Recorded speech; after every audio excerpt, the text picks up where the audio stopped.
Just a few decades of sun and wind had already begun to roughen her smooth olive skin. He had wondered, when she first burst from between her mother's thighs, strong-lunged and screaming, if, perhaps, she might grow up unscathed. The question had intrigued him, and now it was answered.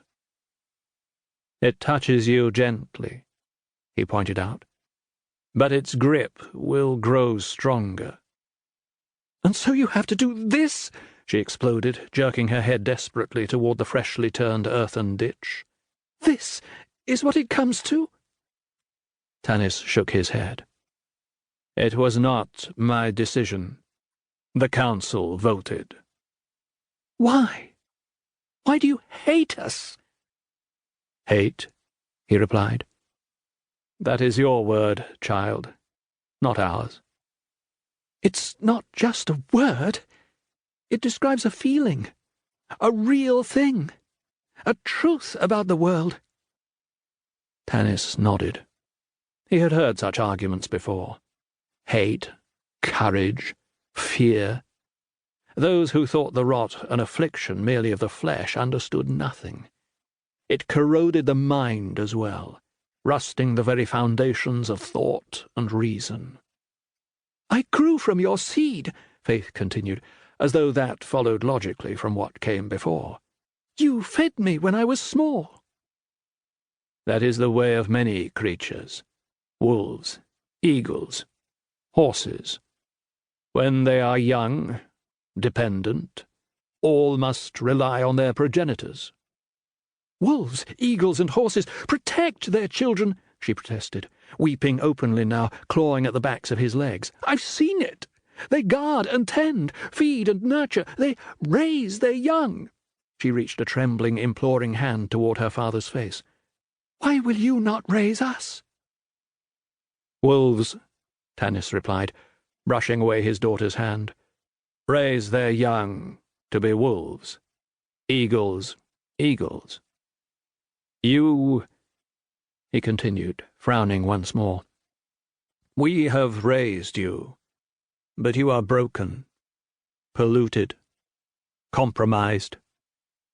You can see it for yourself," he said, gesturing to the hunched, defeated forms that stood waiting at the rim of the pit. Hundreds of them, just waiting. "Even without this, you would die on your own, and soon." "But we're people. We are your children." Tanis shook his head wearily. It was no good reasoning with one whose reason had decayed. "You can never be what we are," he said quietly, drawing his knife. At the sight of the blade, Faith made a strangled sound deep in her throat and flinched away. Tanis wondered if she would try to run. A few did. They never made it far. This daughter of his, however, did not run. Instead, she balled her hands into white, trembling fists, and then, with an obvious effort of will, straightened from her knees. Standing, she was able to look him directly in the eye, and though tears plastered her hair to her cheeks, she no longer wept. For once, however briefly, the disfiguring terror had left her. She looked almost whole, hale. "And you cannot love us for what we are?"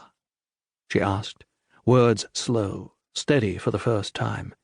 "Even polluted, even broken, even rotten, you cannot love us?" "Love," Tanis repeated, tasting the strange syllable, revolving it on his tongue, as he drove the knife in and up, past the muscle, past the ribs, into her galloping heart. "Like hate. It is your word, daughter, not ours." 1. The sun hung just over the peaks, a silent, furious ember drenching the granite cliffs in a bloody red, when Kaden found the shattered carcass of the goat. He'd been dogging the creature over the tortuous mountain trails for hours, scanning for track where the ground was soft enough, making guesses when he came to bare rock, doubling back when he guessed wrong.